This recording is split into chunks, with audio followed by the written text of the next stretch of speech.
இன்றைய விசேட நிகழ்ச்சிக்கு வரையறைந்திருக்கும் பெரியோர்களே, உங்கள் எல்லோருக்கும் எனது பணிவான வணக்கத்தை தெரிவித்துக் கொண்டு இன்றைய நிகழ்வை ஆரம்பித்து வைக்கிறேன். இன்று ஆடவர் தினம் கொண்டாடும் முகமாக ஒன்றிய கூட உள்ள நாம் சரித்திரம் படைக்கும் சங்கம் என எமது மூத்தோர் பிரஜைகள் சங்கத்திற்கு புகழாரம் சூட்ட வகுப்போம் என்று நான் நம்புகிறேன். தொன்று தொட்டு உலக சமுதாயம் ஆணாதிக்க சமுதாயம் என குறிப்பிடப்பட்டு வந்துள்ளது. ஆனால் இன்று நிலை மாறி ஆண்பெண் சமத்துவ சமுதாயம் உருவாகி வருகிறது. இதற்கு அடிகோலியவர்கள் அறிவு நிறைந்த ஆடவர்களே என்பதை நாம் மறக்க முடியாது. பெண் விடுதலை, சமத்துவம் போன்ற விழிப்புணர்வுகளுக்கு தூண்டுகோலாக இருப்பவர் ஆடவராகிய நாம் என பெருமையுடன் கூறலாம். ஆடவர்கள் மிகவும் போற்றத்தக்கவர்கள், போற்றத்தக்கவர்கள், பெருமைக்கும் உரியவர்கள் என்பதற்கு சுருக்கமாக நான் சில உதாரணங்களை கூற விரும்புகிறேன். இந்த உலகத்தை ரட்சிப்பதற்கும் நல்வழிப்படுத்துவதற்கும் இறைவனின் தூதுவர்களாக தெரிவு செய்யப்பட்டவர்கள் ஆண்களே என மிக பெருமையுடன் நான் கூற விரும்புகிறேன். இயேசுநாதர், புத்தர் பெருமான், கிருஷ்ண பரமாத்மா, முகமது நபி போன்ற இறை தூதர்கள்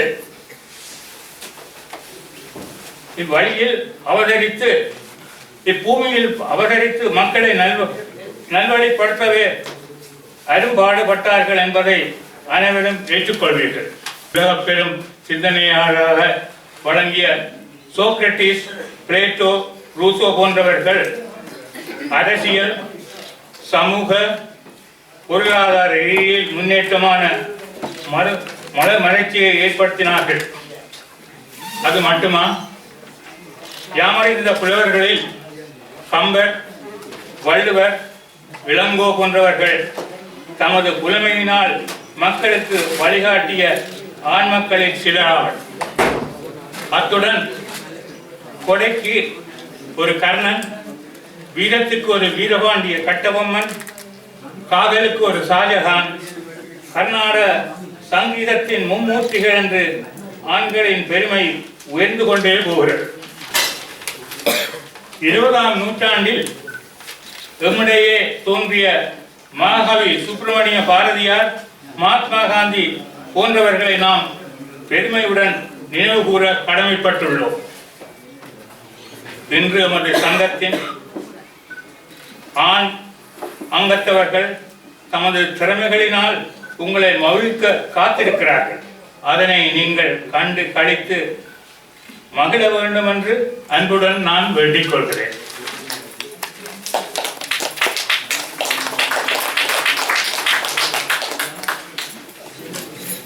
நான் எம்மை கௌரவிக்க வந்துள்ள இருவரை நான் அறிமுகப்படுத்தாமல் இருக்க முடியாது. இன்று இந்த சரித்திரம் படைக்கும் நிகழ்வை சிறப்பாக நயந்துரை கூற வருகை தந்திருக்கும் பேராசிரியர் ஞானா குலேந்திரன் அவர்களே, அவர்களை பற்றி ஒரு சில வார்த்தைகள் கூற நான் விரும்புகிறேன். தனது வாழ்க்கையை ஒரு ஆசிரியராக ஆரம்பித்து அதன் பின் பல்கலைக்கழக விரிவுரையாளராக கடமையாற்றி முதுமானி பட்டம் பெற்று கலாநிதி பட்டமும் பெற்று தஞ்சாவூர் பல்கலைக்கழகத்தில் பேராசிரியராக பல வருடங்கள் கடமையாற்றினார். சுருக்கமாக கூறினால் அவர் ஒரு சிறந்த எழுத்தாளரும் இலக்கியவாதியும். இவரது தமிழ்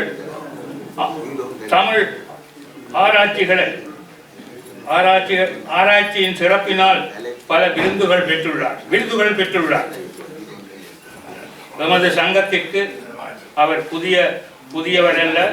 நமது சங்கத்தின் வளர்ச்சிக்கும் உதவிக்கும் பல்லாண்டு உதவி பெற்று சிறப்பித்துள்ளார். கடந்த வருடம் மகளிர் தினத்தன்று உரையாற்றிய போது நயன்துரை கூறிய பொழுது அவர் கூறியதை நான் இங்கு குறிப்பிட விரும்புகிறேன். என்ன, பெண்கள் தான் ஒவ்வொரு வருடமும் பெண்கள் தினம் கொண்டாடுகிறார்கள், ஆண்களுக்கு இத்தகைய ஒரு நிகழ்ச்சியை நடத்த முடியாதா என்ற கேள்வியை எழுப்பினார். அன்றைய சவாலை ஏற்று இன்று நாம் ஆடவர் தினத்தை கொண்டாட முன்வந்துள்ளோம். இன்றைய நிகழ்வுக்கு தொகுப்புரை வழங்குபவர் திரு குணரத்னம் அவர்கள். இவர் எமது சங்கத்தில் 20 வருட காலம் அங்கத்தரவாக உள்ளார். சங்கத்தின் நிர்வாக குழுவில் பல காலம் பணியாற்றியுள்ளார். தெல்லிப்பளை யூனியன் கல்லூரி உப அதிபராகவும் உயர் கல்வி அமைச்சிலும் யாழ் பல்கலைக்கழகத்திலும் ஆங்கில விரிவுரையாளராக கடமையாற்றினார். இன்று இந்நிகழ்வுக்கு பொறுப்புரை வழங்குமாறு ஒலிவாங்கியை நான் திரு குணரத்னம் அவர்களிடம் கையளித்தேன். தலைவர்களே, சகாக்களே, இன்று ஆடவர் தினத்தை கொண்டாட வந்திருக்கின்றோம். இம்முறையுடன் முடிந்து விடாமல் ஆண்டுதோறும் இந்த ஆடவர் தினம் கொண்டாடப்பட வேண்டும் என்று நான் வாஞ்சிக்கிறேன். இந்த ஆடவர் தினத்தை கொண்டாட வரவர் கூறியபடி ஆடவர் தினத்தை வைக்க வேண்டும் என்று ஆலோசனை கூறி ஊக்கம் அளித்த திருமதி ஞானா குலேந்திரன் அம்மா அவர்களுக்கு நன்றி கூறுகிறேன்.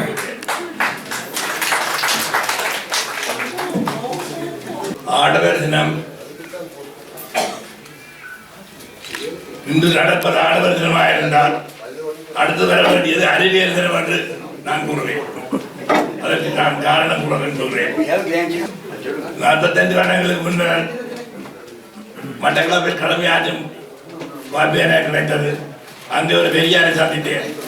பண்டிதர் வீசி கந்தையா அவர்கள் சகோதரன் தெரியும் நினைக்கிறேன். மட்டக்களப்பு அன்பர்கள் அறிகிறார்கள்.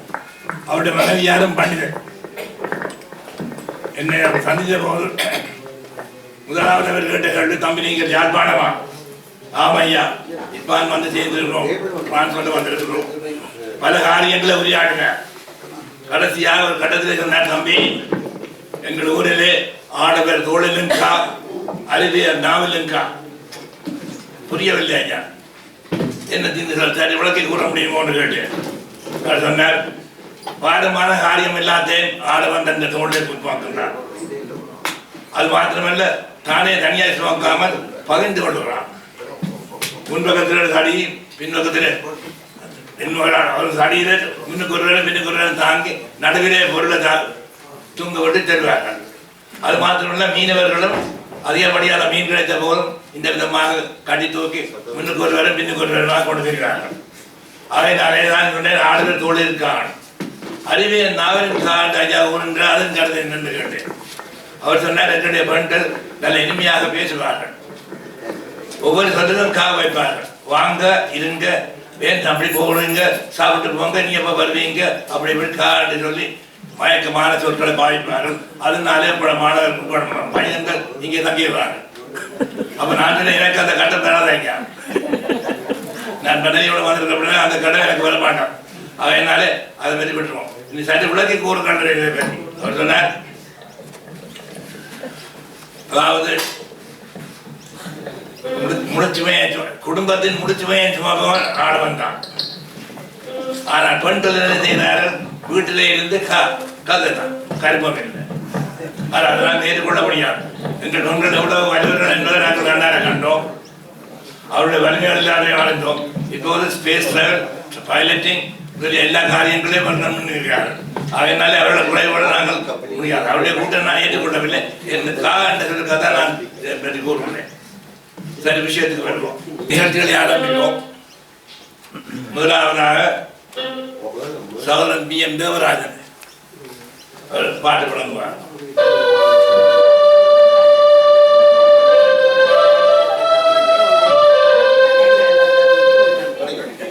பகவானே பகவானே பகவானே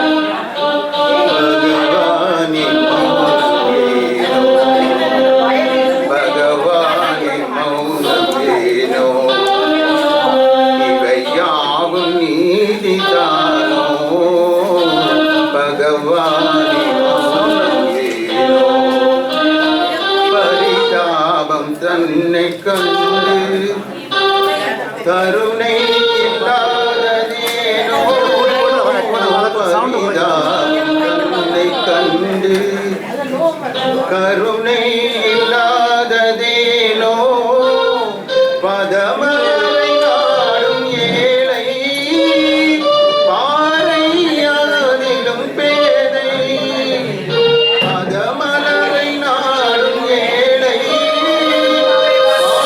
பாறையாதிலும் பேதை பிரியாதே பிரிந்தே அது வாழலாமோ பிரியாதே பிரிந்தே துயராலே வாழலாமோ பகவானே மௌனம் ஏனோ இவையாவும் நீதிகானோ பகவானே மௌனம் ஏனோ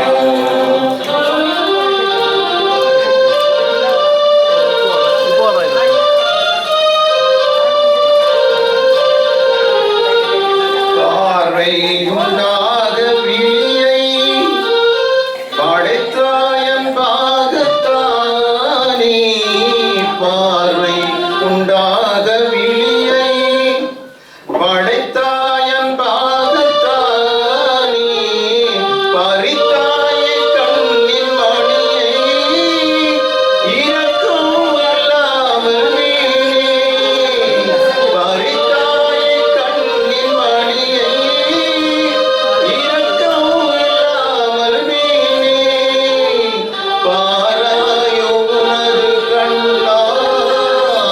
தீராயோ துன்பம் தன்னை பாராயோ உனது கண்ணால் தீராயோ துன்பம் பகவானே மௌனம் ஏனோ இவையாவும் நீதிதானோ பகவானே மௌனம் ஏனோ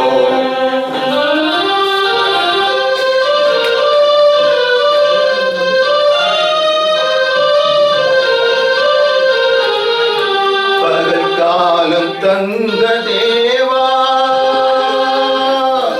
தேவா தேவா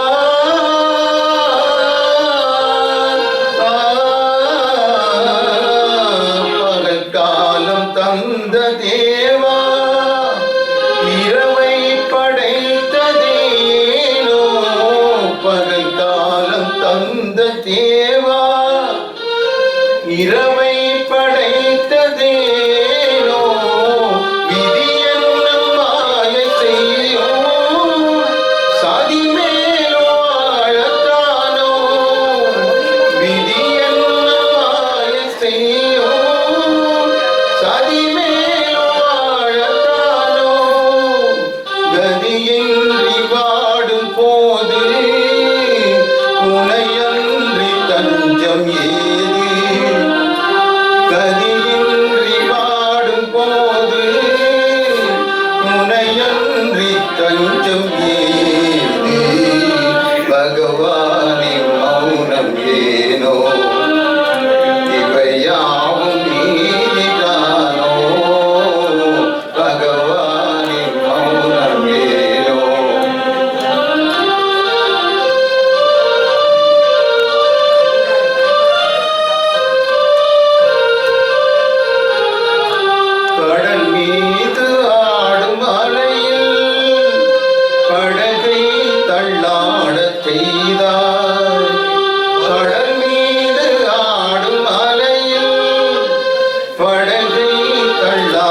ராதாகிருஷ்ணன் அவர்கள் பாடல் வழங்குவார். ராதாகிருஷ்ணன். வணக்கம்.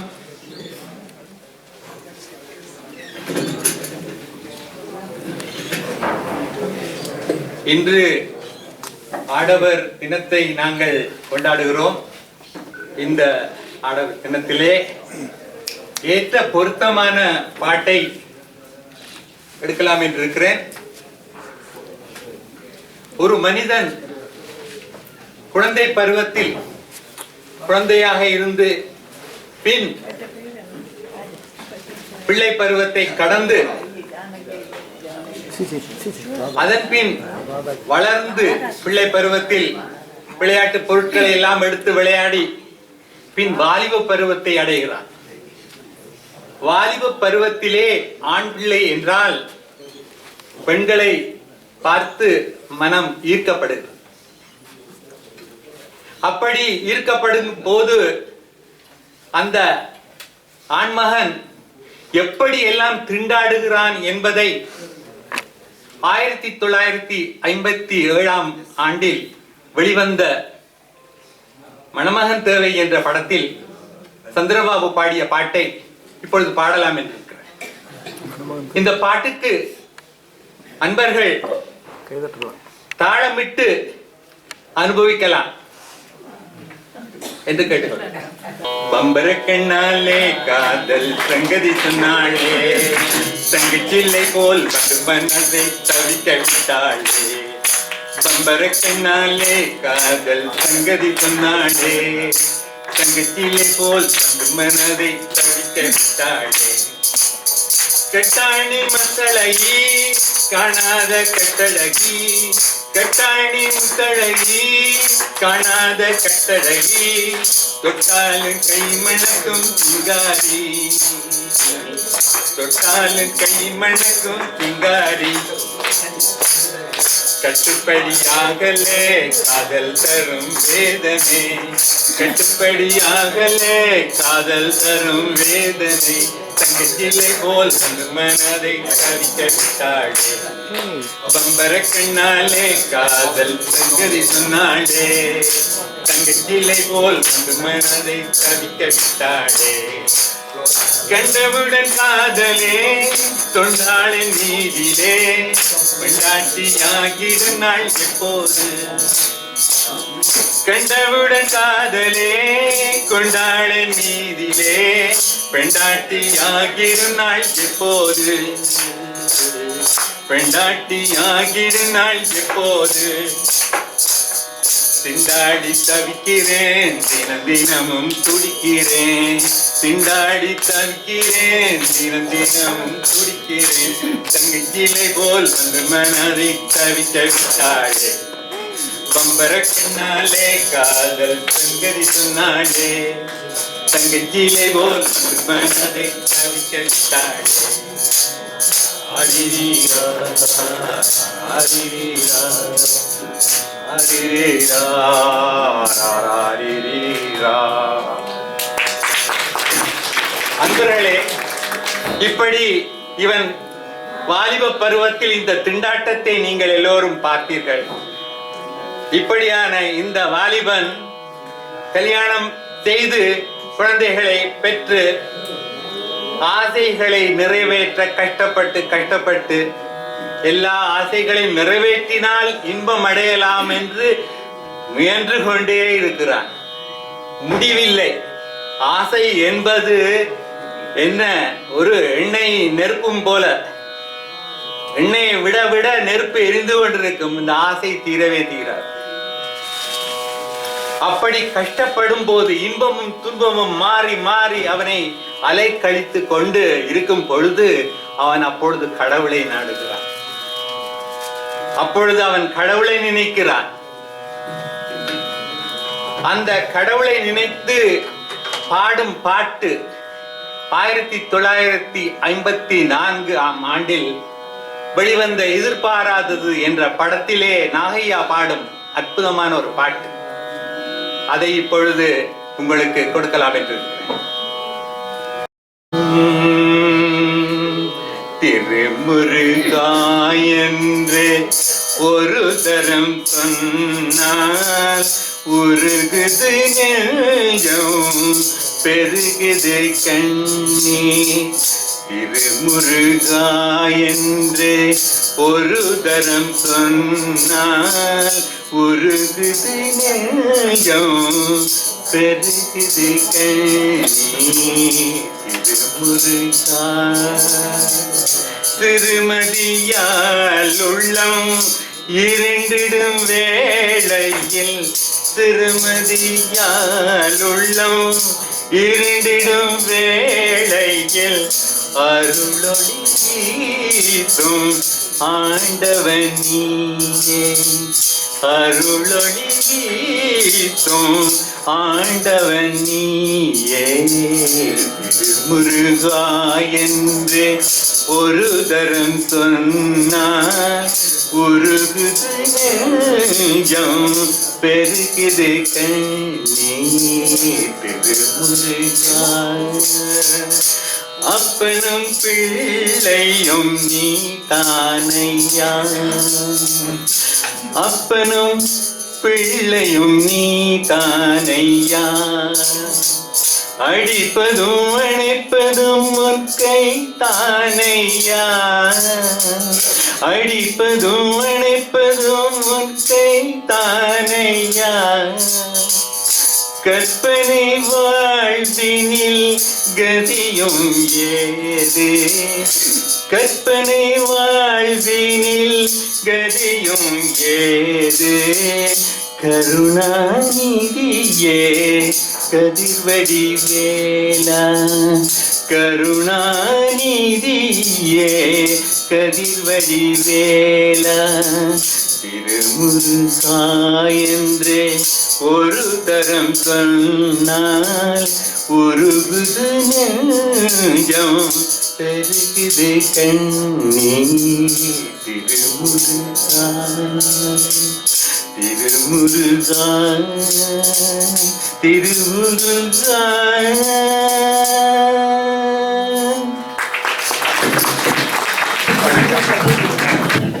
அந்த காலத்திலே NC வசந்த கோயிலும் பாடிய ஒரு பாட்டு சண்முகப்பிரியா ராகத்தில் அமைந்ததுன்னு நினைக்கிறேன். தந்தை தாய் இருந்தால் உலகத்தில் உமக்கின்ற தாழ்வெல்லாம் வருமோ ஐயா தந்தை தாய் இருந்தால் உலகத்தில் உமக்கின்ற தாழ்வெல்லாம் வருமோ ஐயா பெற்ற தந்தை தாய் இருந்தால் உலகத்தில் உமக்கின்ற தாழ்வெல்லாம் வருமோ ஐயா அந்த மிகுந்த ஸ்ரீ அம்பலவாணரே அந்த மிகுந்த ஸ்ரீ அம்பலவாணரே அருமையுடனே பெற்று பெருமையுடன் வளர்த்த தந்தை தாய் இருந்தால் உலகத்தில் உமக்கின்ற தாழ்வெல்லாம் வருமோ ஐயா கல்லால் ஒருவன் அடிக்க உடல் சிலிர்க்க காலில் செருப்பால் ஒரு வேடன் வந்தே புடைக்க கல்லால் ஒருவன் அடிக்க உடல் சிலிர்க்க காலில் செருப்பால் ஒரு வேடன் வந்தே புடைக்க வில்லால் ஒருவன் அடிக்க காண்டீவம் என்னும் வில்லால் ஒருவன் அடிக்க கூசாமல் ஒருவன் கை கோடாலியால் வெட்ட கூசாமல் ஒருவன் கை கோடாலியால் வெட்ட கூட்டத்தில் ஒருவன் பித்தா பேயா என திட்ட கூட்டத்தில் ஒருவன் பித்தா பேயா என திட்ட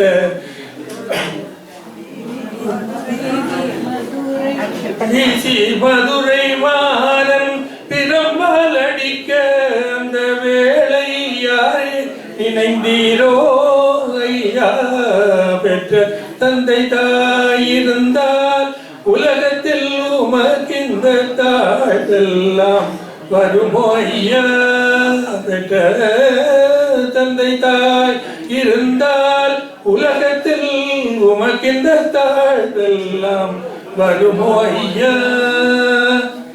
இது இந்த இப்படியான பாட்டுகளை நின்றாசூதியம் சொல்லுவேன் நினைக்கிறேன்.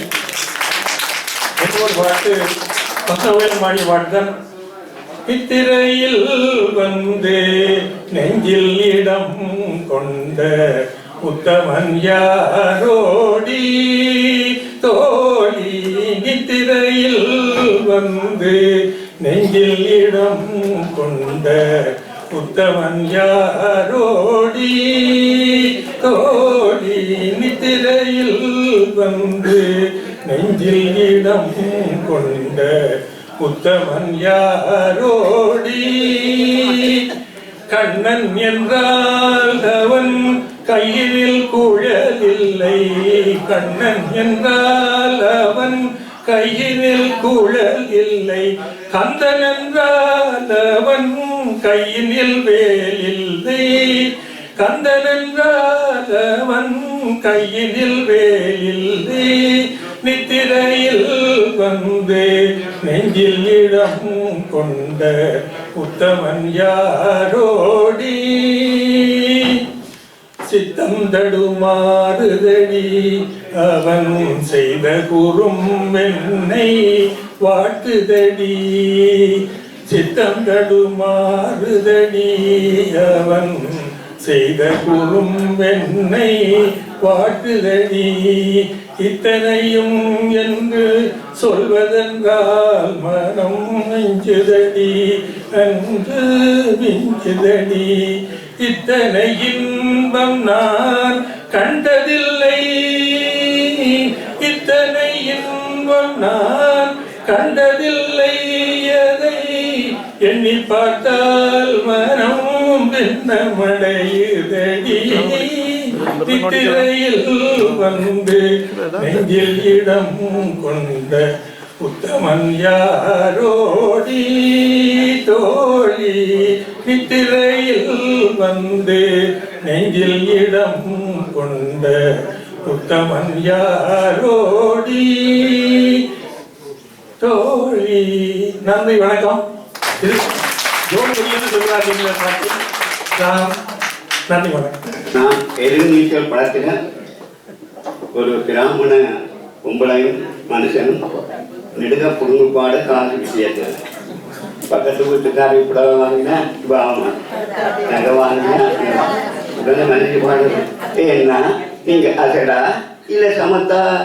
அசடா இருந்தா பொறுப்புகளா, சமத்தா இருந்தா கொடுப்புகளா? ஏண்டி புதுசா கேட்கிறேன்னு பார்த்து அடுத்த ஆத்து அம்பூதத்தை பார்த்தேடா. அவ ஆத்துக்காரு கொஞ்சம் வேலை கேட்டேடா. அடிச்சாலும் குடிச்சாலும் அவ பொண்ணா சேர்ந்துக்கிறான். அடிச்சது கொண்டு குடிச்சது கொண்டு புடவைய வாங்கிக்கிறா, பட்டு புடவைய வாங்கிக்கிறா. அடுத்த ஆத்து சங்கரி எல்லாம் நமக்கேண்டி பட்டு நமக்கேண்டி. அவ சம்பளம் பாதி கிம்பளம் பாதி வாங்குறாண்டி. அடுத்தாலும் மூன்றெழுத்து மூன்று சோறு பார்த்தது நீதாண்டி. சினிமாவுக்கே சம்பளம் போனா புடவைக்கு ஏதடி, பட்டு புடவைக்கு ஏதடி. உங்களை கண்டு வாக்கப்பட்டு என்னத்தை கண்டால் பட்டு பட்டு கிட்டு பேரை சொல்ல புலந்திருக்கேடி லட்டு. நாளுங்கிழமையும் போட்டு உன்னகன துண்டாலேட்டு 8 கல்லு பேசடி போட்டா எடுப்பா இருக்கும் மூக்கு. சட்டியில் இருந்தா அப்பையிலே தெரியாது ஓடி மூக்கு. போயிருந்தது இப்போ அடுத்தாத்து அம்பூசத்தை பார்த்தேடா. அவ ஆத்துக்காரன் கொஞ்சிறதை கேட்டேடா.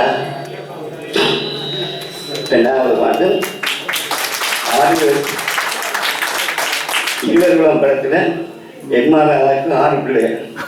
இன்னும் இந்த 6 பிள்ளைகளை உண்ட வச்சால 2 பேரும் ஒரு ஆட்டினான். எம்ஆர்ஆர் மனுஷியம் குத்தி சிகாமணி பெத்த பிள்ளை. இது சின்ன பிள்ளை. 5க்கு பின்னாடி வந்த பிள்ளை. இது 6வதாய் வந்த செல்ல பிள்ளை.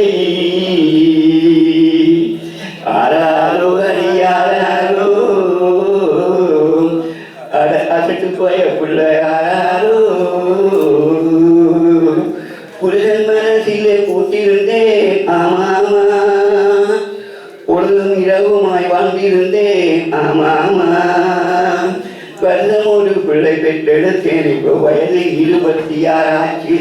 ஐயோ ஐயோ ஆராரோ, அடட்டு பய பிள்ளை ஆராரோ. ஆறு பிறந்தது போதுமென்று நான் 6 குளமில்ல நீங்கி வந்தேன். காதிராமேஸ்வரம் சென்று வந்தேன். பாடும் காதலி நாளை திரும்பி வந்தேன்.